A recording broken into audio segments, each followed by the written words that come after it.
talking about the brutal spring market. We know we're seeing that, especially down in Florida. Realtor.com thinks there'll be more homes on the market in the back half of this year, which I hope happens, but right now we're still kind of in the unknown phase. Zillow is looking at 11% appreciation year over year, or going in through the end of this year. Right now, that number is still sitting at around 17%. Last year, depending on what source you use, ranged anywhere from 16 to 19%. And then one of the biggest things we're seeing change over the last probably 8 months, 10 months, are the amount of investors in the market buying houses, especially at the bottom end of the market, the low price tiers. It just made it really difficult for first-time home buyers and anybody trying to buy a home at a low price tier.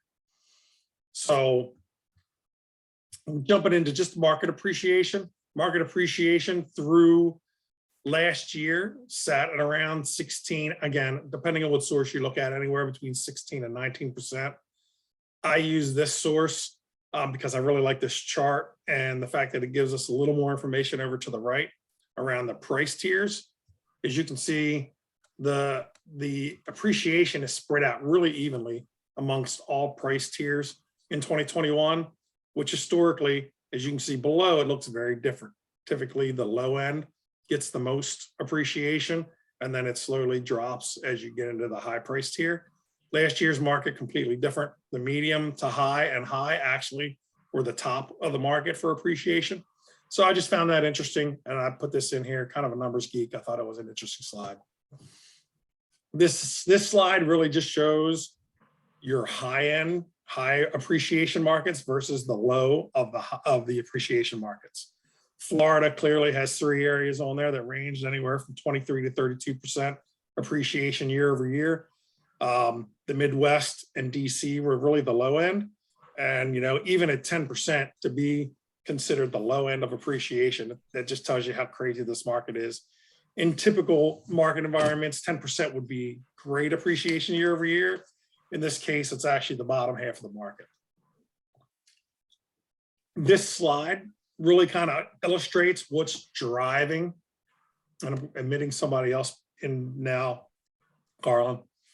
So this slide really illustrates where we are in the market and what's kind of driving this value increases and just the overall environment that we're in.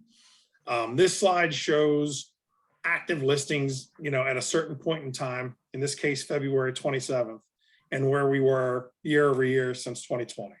In 2020, there were about 900,000 homes on the market. And in 2021, that number dropped to about 600,000. And going into this year, that number actually is at about 455,000, somewhere between 450 and 460. Lowest I can ever remember in the 25 years that I've been doing this. If you were to take this chart and back it out to 2019, which is the last pre-COVID market that we've been in, that number was actually at about 1.2 million listings on the market. So as you can see, we really don't have a ton of homes out there. And that really is what's driving this high appreciation. And there's a couple reasons for it. The millennial generation jumping into the market is a big piece. They are the biggest generation of people, and they have, they're finally starting to buy. That coupled with COVID and lumber restrictions and low interest rates, it's just created this environment that we're in today. Any questions on that? And again, feel free, it's a small group. Feel free to jump in and ask questions at any point. I'm going to run through these pretty quick. I have the 5 counties, and I'm going to send this presentation to Carlin so that she can send it out to you and to anyone who wants it. Orange County, year over year, your median sales price is up about 12%, up to 360. There were 1,600 plus homes sold last month. That's down about 7% from last year. And you'll see all these charts are pretty similar. I don't even know how to pronounce that county. Carlin, help me out. Osceola. There you go. So the median sales price there is up 32% year over year. It's up to 368,000. There were 982 homes sold last month. That is actually an increase So that's not something I'm seeing a lot of as I do these meetings, and I do them all up and down the East Coast. There was actually an increase in number of homes sold at 12%. Your days on market is still extremely low at 11 days. But I found that interesting. Derek, I think we have someone in the waiting room. Okay, so there's that. There are 4 people in the waiting room. Oh, good. Welcome, guys. All right, is that everybody? That's a big chunk of us. Okay. All right. So I feel like I should start again real quick. Do you want me to go back to the beginning? Maybe just go back to the beginning of these slides. And Okay, I mean, gotcha. the beginning, we were just kind of discussing, you know. So I'll go back to the home appreciation for all those. There's still somebody else joining now. All right. So I'm going to go back to this slide, which talks about home price appreciation. On a national level, we saw an increase of around 16%. Again, I like this slide because it shows the price tiers over to the right. And as you can see in red last year, all of the appreciation was pretty flat across all the price tiers, where historically you can see below in blue, the low end of the market typically gets the most appreciation year over year. And that is from January 2012 through 2020. So you can see the difference in the year and how the appreciation flow. I just thought that was pretty interesting. You can see here the 50 largest metro areas. This chart down here kind of shows the top 5 areas that got the most appreciation year over year last year versus the lowest home price appreciation metro markets, which were really in the Midwest and in DC. But you can see there are 3 in Florida, 1 in North Carolina, 1 in Arizona that saw anywhere between 26 and 32% appreciation year over year.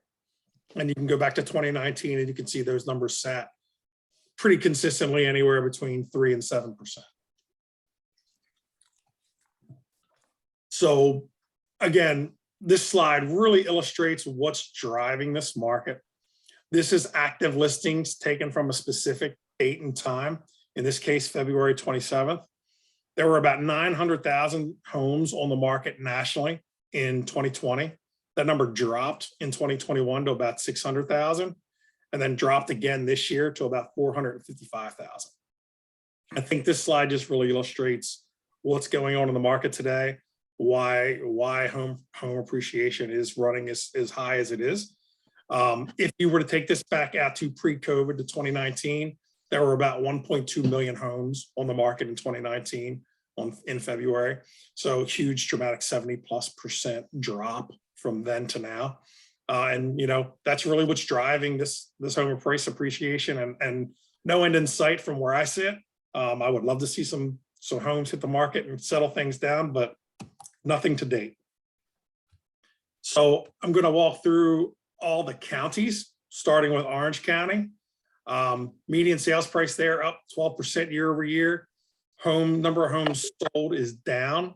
You can see down about 7% year over year. You're somewhat cyclical in Orange County, but still down year over year for overall volume. Pensacola County is up 32% year over year with a median sales price of $368. Volume is also up. Again, that is not something I see every day, and I do these meetings almost every day to find a county where we have increased volume year over year. So I don't know if people are jumping in because the market's so hot down there and increasing your volume, but that's a great thing. I would love to see more of that. Lake County is up 31%, almost 32% year over year with a median sales price of $345. Again, slightly up year over year in number of homes sold, sitting at 627. Days on market is sitting at about 14 days. Polk County is up 32% year over year with a median sales price of $317. Again, volume's up a little bit, almost just under 1,300 homes sold last month. Seminole County is up 20% 365,000 median sales price. Number of homes is sold is down. It's down 7.5%, and days on market is about 9. Pretty consistent, little slight changes in the number of homes sold, but pretty consistent. You're seeing 20 to 30% appreciation in most of your markets down there in Florida, which is driving this crazy market that we're in. So one of the things we track and look at as we gauge this market, trying to determine if it's going to turn one way or another, we look at homeowner vacancy rate. That number is put out by the US Census Bureau. It tracks all single family homes that are owner occupied, whether they're vacant or not.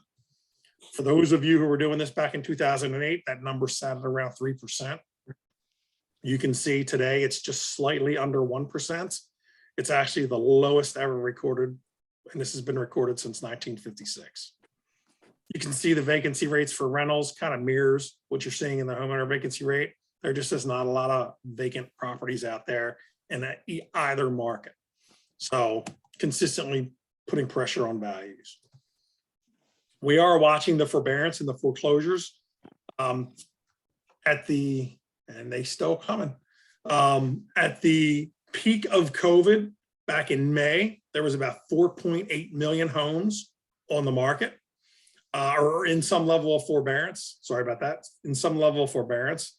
That number has dropped to just shy of 1 million. I think back in when COVID first hit, we were all expecting this huge influx of foreclosures to hit the market at some point. And that just has not happened. Foreclosure sales remain down 70% from pre-pandemic levels. I have not seen any sign that that is changing. If you're seeing foreclosures in your market, I would love to hear about them. But we have nationally, we just have not seen them yet.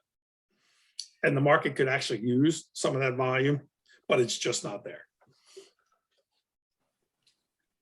The other thing we're tracking, and I apologize for drinking water, this is the second one of these I've done today. My voice is slowly going away, is we're tracking interest rates. And we know interest rates are going up. This is the 10-year treasury yield. We track that.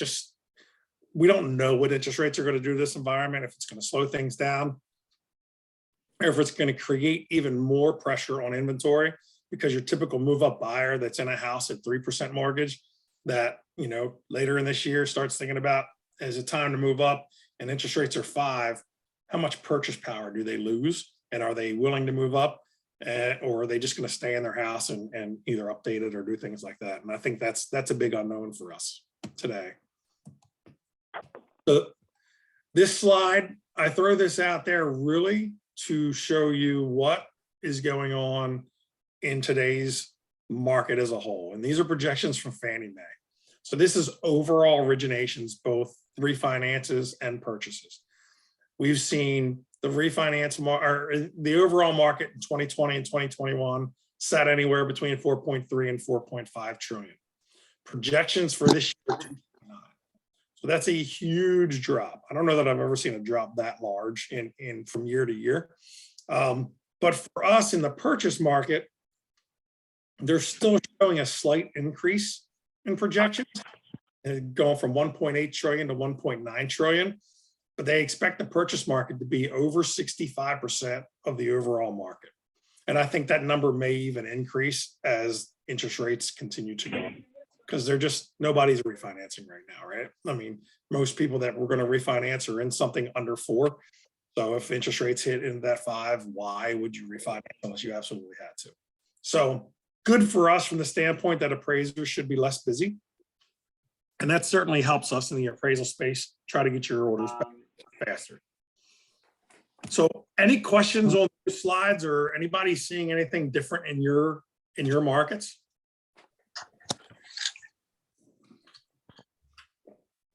Okay, then I'm going to jump into, what do we do when we have multiple contracts on properties? You list a property at, 400,000 and you get multiple contracts and the appraised value ends up being, 460. What do you do? So first thing I would tell you is I would turn off the lockbox, right? Turn the lockbox off, make the appraiser meet you at the property, and then have a package together for them. If the lockbox is driving the value, bring a copy of the site plan. Put 4 or 5 sales and listings that help support what you listed that property for. Talk to the appraiser about any outlier sales that, could potentially cause you problems. If you have a house in the neighborhood that really wasn't as a good condition and you're comparing it to, and you're worried the appraiser is going to use that comp, talk to them about it. Tell them about it. Make sure that they, at least understand why you didn't want them to use it. Talk to the listing agent and let them know if the appraiser calls to kind of support you. I do recommend that. I think that's one of the most important things, because that's what I hear the most when I get reconsiderations from agents, is that house isn't as good a condition. I understand it's right in the neighborhood. And I always ask, did you talk to the appraiser about it? So if you have an opportunity to talk to the appraiser, I highly recommend that you do, and try to give them that information. Put a list of renovations or improvements in there, what's been done to the property, and put the cost. As a listing agent, you can talk to your buyer about, or your seller about that. Have all that in there. Any outdoor hardscaping, decks, patios, pools, they're worth a little more today than they were prior to COVID. So have as much information in there about what was put into that property as possible. And then tell the story. How many contracts did you have? Are there any repair addendums, anything like that? Any questions or any concerns with talking to the appraiser? I get asked a lot, well, I thought we weren't allowed to talk to the appraiser. That is not the case. As agents, you have every opportunity to talk to the appraiser before the appraisal is done. Carlin is not allowed to talk to the appraiser. Excuse me. Makes sense?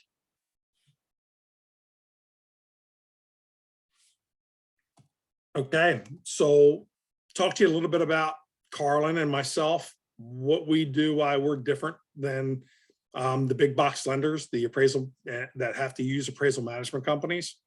Our appraisal department is direct. We're a cost center. So you're lucky enough to be owned, you're a realty company that owns its own mortgage company, which owns its own appraisal department. And, with that, you have transparency through the process. You can get me on the phone to discuss a file if you have an issue. I know, Carlin, we've had a couple where we've got on the phone with agents, talk through it. My end resolution is to get your deal to the table if we can get your deal to the table. And in doing so, if we need to do a second appraisal on a conventional deal, sometimes we can do that. And I'll talk through that process in a minute. But a lot of times it's really, I get on the phone with both agents, the listing agent, the buying agent, just, share the information that I have, talk through it with you, and try to get a resolution so that we can get this thing closed. When you're working with an AMC, they are a profit center. They don't pay so we pay our appraisals full fee, and I'll talk to you a little bit about that on the next slide, where they have to make a profit. So they take about 35% of the appraisal fee goes to the AMC and not to the appraiser. And you don't have any direct communication with anyone from the appraisal team when you're working with an AMC. I don't know of any agent, and if you have a story, I'd love to hear it, where they've gotten on the phone and talked with an AMC and talked through an appraisal. There's just really no transparency there. I worked for an AMC for 12 years, so I'm very familiar. We require appraisers to have 5 years minimum experience. We do our best to keep them as close to home as possible. We call it the 5-10-30 rule: 5 miles urban, 10 miles suburban, 30 miles in a rural market. We geolocate our appraiser by their home address, and we assign the appraisals accordingly. We also rank our appraisers 1 through 4 based off of, how good their quality is, what their turn time is, how responsive are they when there is a reconsideration. And we send about 90% of our business to our 1 and 2 ranked appraisers. And, if you have an appraisal in Polk County, it's going to look for the closest possible appraiser in that location based off geolocation. And we find that's the most successful way to keep our appraisers most efficient, and as close to home. And then we shoot for anything under 10-day turn time. Right now, we're sitting at about 8.5. I have a manager, Brian Quinlan. He's our chief appraiser. There are 2 review managers, myself and Neil Hara. He handles everything west of the Mississippi. I handle everything east. Our process is pretty simple when you're dealing with sales variances. We call anything a sales variance where the appraisal comes in lower than the contract price. those appraisals automatically stop and get reviewed by one of our tech reviewers. The tech reviewer will review the file to determine whether it's credible or not. If they determine that the report is credible, they're going to reach out to Carlin. They're going to let her know, hey, we have an appraisal that came in low. Here's the information. We'll hold that order for 48 hours, let Carlin take a look at it, have that opportunity to talk with you and determine if you want to do a reconsideration or not. If you do, you can send us up to 4 comparables. We'll send those comparables to the appraiser. The appraiser then has to either add those comparables to the report or tell me in the report why they would not use those comparables. So we at least have that information to take back to you. Again, I'm involved in that process. If the report comes back and it is still, you still think the appraiser's wrong, that's where you would get on the phone with me, show me which comps you have. I would show you the Fannie Mae collateral information, and then we would discuss next steps, whether we do a second appraisal on a conventional deal or whether we move forward with the appraisal that we have in hand. We can't do second appraisals on FHA or on VA deals, but on conventional deals, if it warrants it, we will order a second appraisal. This next slide kind of just talks through that. And again, I'm going to send this to Carlin so she can send it out. I wanted you to have all this information. This slide is really just a slide showing you our reconsideration form. Everything highlighted in yellow is filled out by Carlin. All I really need you to give me on there is the property address and or the MLS number. There is a section in here for comments. You can tell me why that comp is superior to what's on the grid. But please, if you have a problem with the appraiser, don't put that in here because we send this form to the appraiser. So with that, I'm going to leave you with 2 pieces. There are 2 things coming in 2022. The first is desktop appraisals. We are cautiously, or we're asking you to be cautious if you decide to order them. Essentially, we are charging the same for a desktop appraisal as we are for a full appraisal. The turn time on those on right now are still about the same. We really haven't done, I don't even know if we've done any desktops yet. This just went into effect last week. The unique thing about desktops is they are requiring the appraiser to include a floor plan. As an appraiser of 25 years, I've never put a floor plan in an appraisal. I've always just done a sketch with dimensions. So the question becomes, if you're doing a desktop, which means you are not going to the property, how are you putting a floor plan in? Well, one way would be is if it's the agents have a floor plan in their listing, the appraiser can utilize that, verify a couple of the measurements with either the homeowner or the agent at the property through an app. There is an app out there called Remote Val, where the appraiser can be on the phone with someone at the property that can walk off a couple measurements for them while they're there. The other option is they can use an app called Cubicasa, which is spelled Cubicasa. That app will allow you to walk through the house, basically do a 360 in each room, and it'll in 48 hours, it'll send a floor plan to you. And you can have it so that it's sent to the appraiser. That is something that appraisal management companies are using. Again, we have not seen a lot of these, and I don't expect that we will in the first couple months. Carlin really would basically get an option for an appraisal waiver, a desktop waiver, or a full appraisal. She then talked to you and to your borrower about which is best for you. My recommendation today is to stay with the full appraisal. I do think this is the future. I just think it's going to be really bumpy in the beginning. If your client opts to go with the desktop and the appraisal comes in low and they want to move to a full appraisal, they would have to pay for that full appraisal also. So they would have to pay for both. So, and then the last piece is ANSI, which I really don't think affects Florida as much as it does the Northeast states. It's really about how to measure a property. American National Standards Institute tells us how to measure a property. Most of this I've done my entire career, and most appraisers do. The biggest switch is going to be for Cape Cod style homes. Again, I don't know that you have a ton of those down there in Florida. And really for those with really peak ceilings, it's going to be whether that area is considered living area is going to depend on how much of that floor has a ceiling height of 7 feet or more. So that's it for the presentation, but I am certainly willing to jump in and answer any questions that you guys have. Feel free to unmute and ask away. Can you make me a host again? So, because when we quit, I'll take the recording. I would if I knew how. So up by my icon in the top right, there will be 3 dots. Yep. Just Okay, click gotcha. that and make host. While everybody's thinking about all their questions, I'll go ahead and ask the question that Crystal asked me to ask on her behalf. Sure. So she says she was taught to account for either square footage or the room count, but not both. And she has seen recently where appraisers are adjusting for room count and square footage.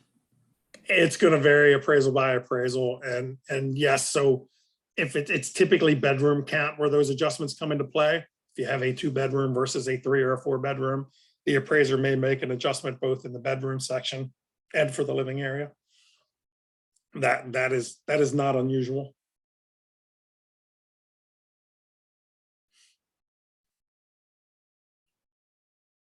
Any other questions, Carlin, or anybody? Feel free to unmute and ask away.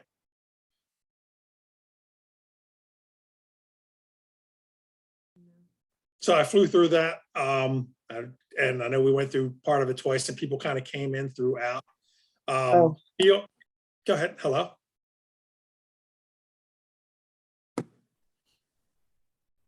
So feel free to reach out to Carlin if you have any questions and you want me to jump on one-on-one with you. I can certainly do that. Hi, can you hear me? Sorry. Yeah, I can. Hey, Okay. Vivian. Hi, my phone's been weird. Okay, so anyway, I wanted to know, I had a desktop appraisal and it came out at the asking price, the contract price. And I was surprised that it did actually, and because it was way over everything in the neighborhood. But it was a desktop, and I'm wondering if because it's desktop, they don't really see the neighborhood, because this neighborhood happened to be not such a great neighborhood, but the house was great. So I'm wondering about how they do they take that into consideration when they do the appraisal? So the appraiser is supposed to be geographically competent, whether they are doing a full appraisal or whether they're doing a desktop. So I couldn't do a desktop in Florida because I don't know Florida, but I could do a desktop in most areas of Maryland because I've lived here and worked here my entire life. So the appraiser should be geographically competent, and the comps should be from the same neighborhood. If the comps are all coming from a different neighborhood, that's a problem. Yeah, I think they might have been, because nothing in the neighborhood sold for a long time. So, yeah, I mean, I'm just curious, when people come to the house, they'll see the surrounding area. And does that influence their appraisal? If there's no sales, they have to go outside of that area. So they do. I would go back in time myself and pull our neighborhood versus if I'm going to go to another neighborhood, I want to have data to compare the two. So if I pull an appraisal from, neighborhood A and there are no comps in the last 6 months, so I got to go back a year. So maybe I go back 2 years. How about 15 years? That's the problem. Did you say 15 years? Like nothing sold in that neighborhood probably for over 10, 15 years. Yeah, so never run into a situation like that. And appraised. I mean, honestly, the other houses could be bulldozed down, but yeah. I honestly, I would have to do a lot of research on that, Vivian. I've never run into an area where we don't have comps for 10 years.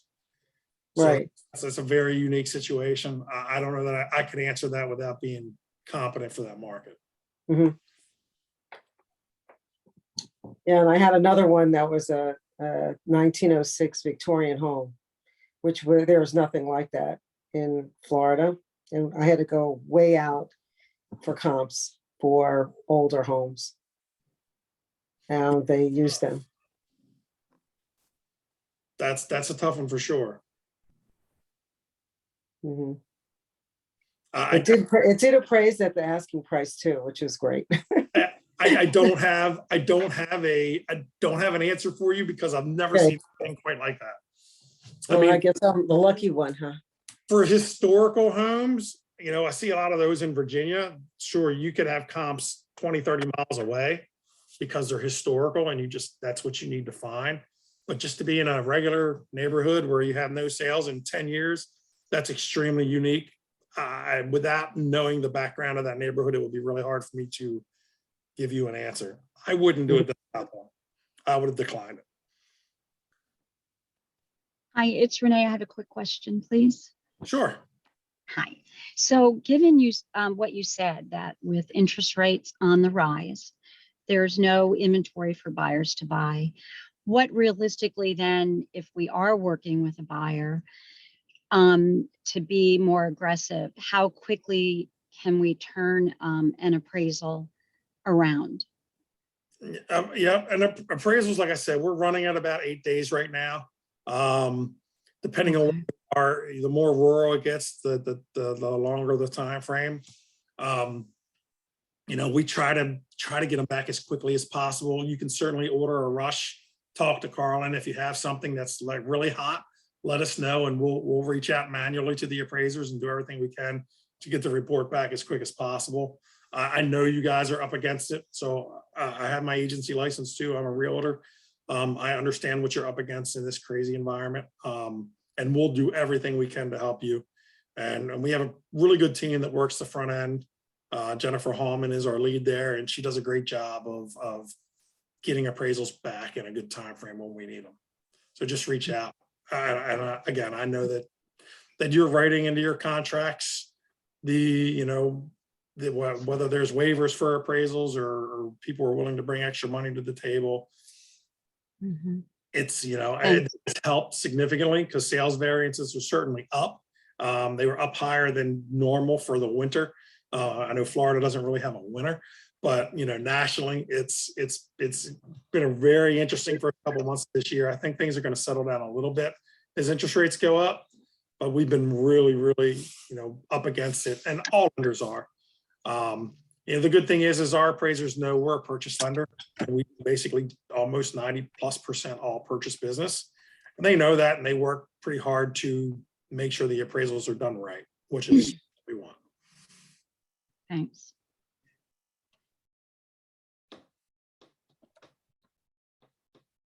Any other questions, guys? I'm good. Thank you. Perfect. Thank you all for taking the time this afternoon to jump on. Yes, thank you for being here. I will send out this recording once I figure out how to do that. And just call me if you need me, and have a great day. Thanks, All right. guys. Thanks, Thanks. Carlin. All right, I'll Thanks, talk to you Carlin. later. Bye.